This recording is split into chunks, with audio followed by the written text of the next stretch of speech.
សមរភូមិមន្ទីរមានជ័យកំពុងដាឡើងកម្ដៅដល់ចំនួនកំពូលមេតបហ្វីលីពីនដឹកនាំកម្លាំងអាស៊ានចុះអន្តរាគមន៍ដោយផ្ទាល់ដល់ទីលានប្រយុទ្ធក្រោយកងទ័ពថៃរំលោភបំពានបទឈប់បាញ់យ៉ាងធ្ងន់ធ្ងរប្រិយមិត្តពុកម៉ែបងប្អូនកម្ពុជារបស់យើងបបកអាក្រាតទង្វើរបស់ថៃលើឆាកអន្តរជាតិនៅប្រទេសបារាំងលោកលុយបហើយលោកដេវីតទម្លាយភ័ស្តុតាងដ៏រុនធត់ពីការបំផ្លិចបំផ្លាញប្រាសាទបេតិកភុនខណៈភីគីថៃចេញមកបបាក់ដេសាទរឿងកាត់ផ្ដាច់ទំនាក់ទំនងទាំងភ័យស្លន់ស្លោជាមួយប្រទេសកម្ពុជាណែចឹងទេបាទកុំមើលរំលងដំណឹងមួយនេះប្រិយមិត្តបាទហើយក៏ share ជាបន្តទៅកាន់បណ្ដាញសង្គមនានាចំពោះព្រឹត្តិការណ៍ដ៏ក្តៅគគុកគង់ថ្ងៃនេះដែលនឹងជម្រាបចែកជូនទៅកាន់ពុកម៉ែបងប្អូនទាំងអស់គ្នាឲ្យដឹងបាទដំណឹងទី1នោះគឺផ្ទុះព្រឹត្តិការណ៍ក៏ក្រៅព្រំដែន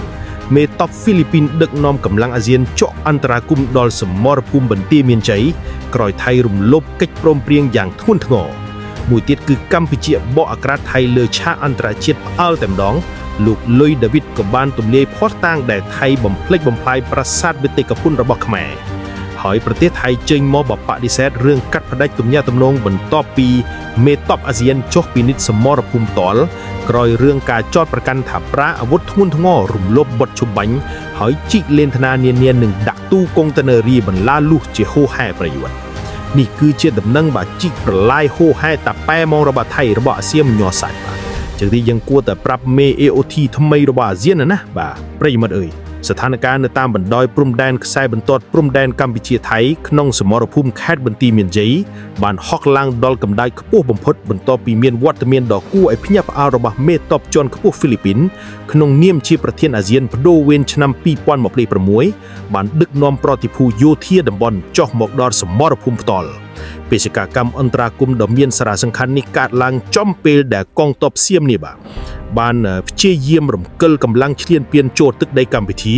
ដែលជាការរំលោភបំពានយ៉ាងធ្ងន់ធ្ងរលើអធិបតេយ្យភាពជាតិនិងបរិយាភាពទឹកដីក្នុងនាមជាអាជ្ញាកណ្ដាលតំបន់យោធាហ្វីលីពីនបានប្រើប្រាស់យន្តការការទូតយោធាដ៏មុតស្រួចដើម្បីត្រួតពិនិត្យរាល់ការអនុវត្តបទឈប់បាញ់និងតាមដានរាល់សកម្មភាពបំពានកិច្ចព្រមព្រៀងដែលវាគឺជាសារព្រមានដ៏មានឥទ្ធិពលទៅកាន់ភាគីថៃ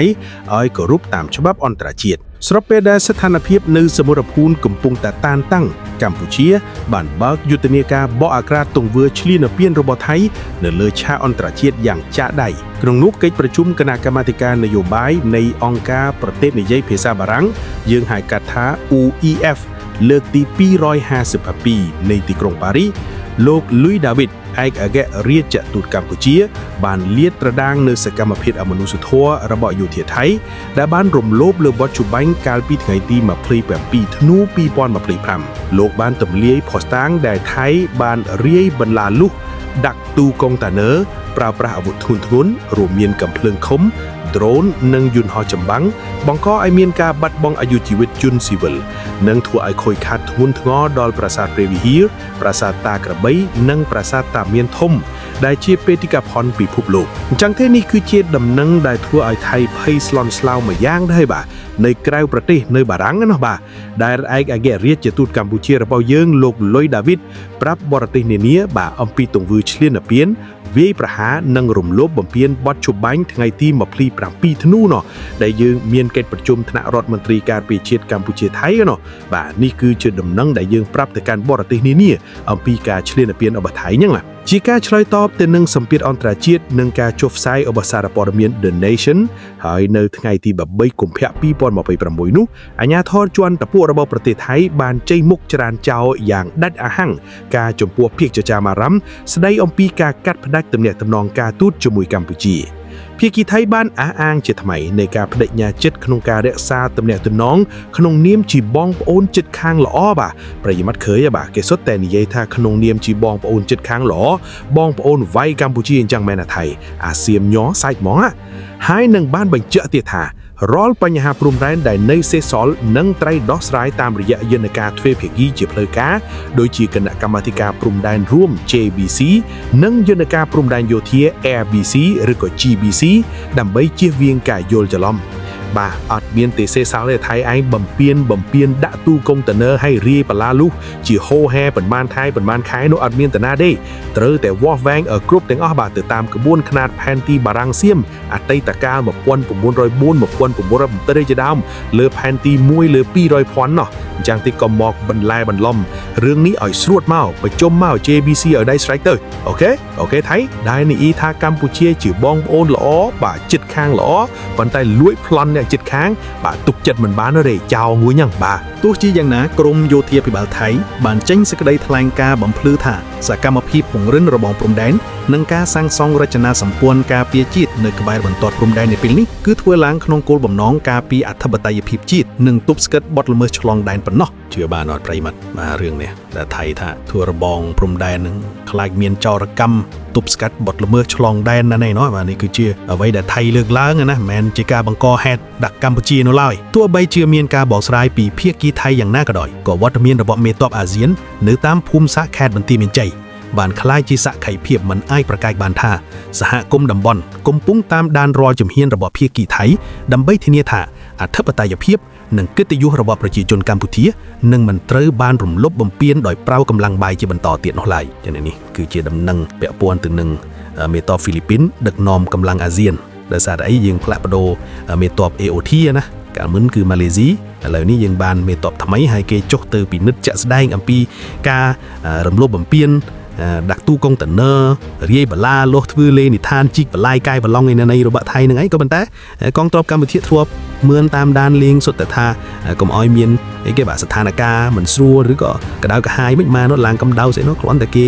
កម្ពុជារបស់យើងឈរនៅលើដីកម្ពុជាក្លំមើលទាំងវើឆ្លៀនពៀនជីកបលាយកាយបឡងរបស់ថៃសុទ្ធតែថាកុំឲ្យស្ថានភាពឡើងកម្ដៅមិនអោយកម្ពុជារបស់យើងនឹងមើលអំពីសកម្មភាពរបស់ថៃនោះទេក៏ប៉ុន្តែយើងមើលទៅឃ្លាំមើលទៅថាតើថៃធ្វើអីណាតែនេះគឺជាដំណឹងពាក់ព័ន្ធទៅនឹង AOT បាទចុះទៅពិនិត្យព្រំដែនជាក់ស្ដែងអំពីទង្វើឈ្លានពានរបស់ខាងថៃណាហើយដំណឹងមួយផ្នែកទៀតដែរដែលអនុធានឆាន់វីរៈកុលបានបង្កើតសម្ព័ន្ធភាពដោយគណៈបកភឿថៃចុះចូលជាមួយខាងអនុធាននៅក្នុងការបង្កើតសម្ព័ន្ធរដ្ឋាភិបាលថ្មីមួយដឹកនាំដោយគណៈបកភូមិใจថៃនេះគឺជាដំណឹងដែលទើបតែចេញផ្សាយ breaking news ពីកាសែតข่าวสดជាភាសាអង់គ្លេសណាដែលគេដាក់អំពី breaking news នេះតោះទស្សនាទាំងអស់គ្នាថាតើការបង្កើតសម្ព័ន្ធភាពបង្កើតរដ្ឋាភិបាលចម្រុះថ្មីរបស់អនុធានជាមួយបកភឿថៃនិយាយអីខ្លះនៅក្នុងរបបនយោបាយថ្មីនៅថៃណាភឿថៃប្រកាសចងសម្ព័ន្ធភាពជាមួយភូមិใจថៃបើកផ្លូវឲ្យលោកអនុធាន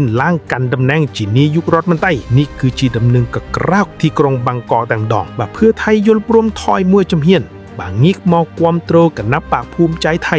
ឲ្យដឹកនាំរដ្ឋាភិបាលថ្មីដើម្បីបញ្ចប់ភាពទាល់ច្រកឥឡូវនេះប្រិមិត្តពុកម៉ែងពួនស្ថានភាពនយោបាយនៅក្នុងប្រទេសថៃបានឈានមកដល់របត់ដ៏សំខាន់មួយនៅពេលដែលគណៈបកភឿថៃបានប្រកាសជាផ្លូវការនៅការគាំទ្ររបស់ខ្លួនចំពោះគណៈបកភូមិใจថៃបាទកាលមុនភឿថៃត្រូវបានអនុធានប្រកាសគាំទ្រចូលជាសម្ព័ន្ធឥឡូវនេះភឿថៃប្រកាសខ្លួនចូលសម្ព័ន្ធខាងអនុធានវិញក្នុងការដើរតួជាស្នូលដឹកនាំដើម្បីបង្កើតរដ្ឋាភិបាលថ្មីការប្រកាសដ៏មានឥទ្ធិពលនេះបានធ្វើឡើងបន្តពីកិច្ចពិភាក្សាជាន់ខ្ពស់មួយនៅទីស្នាក់ការកណ្ដាលរបស់គណៈបកភូមិใจថៃ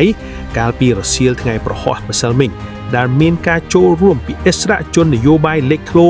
រួមមានលោកអនុធានឆាន់វីរៈគុលមេដឹកនាំគណៈបកភូមិใจថៃ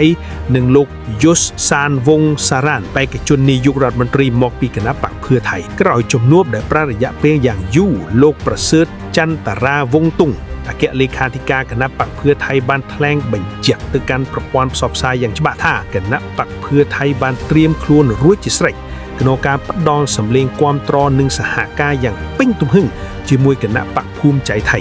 ដើម្បីបង្កើតរដ្ឋាភិបាលថ្មីមួយដែលរឹងមាំការសម្រេចចិត្តនេះត្រូវបានគេមើលឃើញថាជាយុទ្ធសាស្ត្រនយោបាយដ៏ឆ្លាតវៃក្នុងការបង្រួមសម្លេងដើម្បីឈានទៅរកការគ្រប់គ្រងអំណាចក្នុងរដ្ឋសភានិងធានាបាននូវស្ថិរភាពរដ្ឋាភិបាលសម្រាប់អាណត្តិខាងមុខដោយឡែកលោកអនុធានឆាន់វីរៈគុលបានបង្ហាញនូវភាពទន់ភ្លន់និងស្មារតីសាមគ្គីភាពដោយលើកឡើងថារាល់ការខ្វែងគំនិតឬការយល់ច្រឡំដែលបានកើតឡើងក្នុងសមរភូមិនយោបាយកាលពីមុនគឺជារឿងធម្មតាដែលមិនអាចជៀសផុតទោះជាយ៉ាងណាលោកបានសង្កត់ធ្ងន់ថានៅពេលនេះគឺជាពេលវេលាដែលបកទាំងពីរ ត្រូវដាក់រឿងអតីតកាលមួយឡែកហើយចាប់ដៃគ្នាឆ្ពោះទៅមុខដើម្បីផលប្រយោជន៍ជាតិនិងប្រជាជនថៃបាននេះឃើញដែរកម្ពុជាស្ដាប់ផងហើយចុះកាលណាបានកម្ពុជារបស់យើងចាប់ដៃជាមួយបកប្រឆាំងឈប់ឆ្លោះគ្នាទាស់គ្នាឥឡូវនេះអនុทิនចាប់ដៃជាមួយភឿថៃហើយនិយាយអញ្ចឹងដើម្បីផលប្រយោជន៍ជាតិសម្ព័ន្ធភាពថ្មីរវាងយៈនយោបាយទាំងពីរនេះកំពុងคล้ายជាទីចំណាប់អារម្មណ៍យ៉ាងខ្លាំងពីសំណាក់អ្នកវិភាគថាតើវានឹងជះឥទ្ធិពលយ៉ាងណាដល់តុល្យភាពអំណាចនិងទំនាក់ទំនងការទូតជាមួយប្រទេសជិតខាងក្នុងប្រទេសប្រិមិត្តនេះគឺជាដំណឹងដែលភឿថៃចូលសម្ព័ន្ធភាពជាមួយភូមិใจថៃរបស់អនុทิនបកកើតរដ្ឋាភិបាលថ្មីណាបានជុំទេនយោបាយគ្មានសត្រូវអចិន្ត្រៃយ៍គ្មានសត្រូវនោះទេក៏ប៉ុន្តែហើយកម្ពុជារបស់យើងកាលណាធ្វើដូចគេឈប់ឆ្លោះគ្នាឈប់តោះគ្នារួបរวมគ្នាមកបាទកសាងប្រទេសកម្ពុជាឲ្យរុងរឿងរីកចម្រើនទៅឆ្លោះតែគ្នាឯងភឿថៃនិងភូមិใจថៃចាប់ដៃគ្នាបង្កើតរដ្ឋាភិបាលឲ្យគ្មានសត្រូវស្អីទេបាទដើម្បីតែផលប្រយោជន៍អាណាមគណៈលោកអនុทิនបញ្ជាក់ថារឿងយល់ច្រឡំពីមុនត្រូវដាក់ដោយឡែកនេះគឺជាដំណឹងបាទអរគុណសូមចាប់បណែប្រិមិត្ត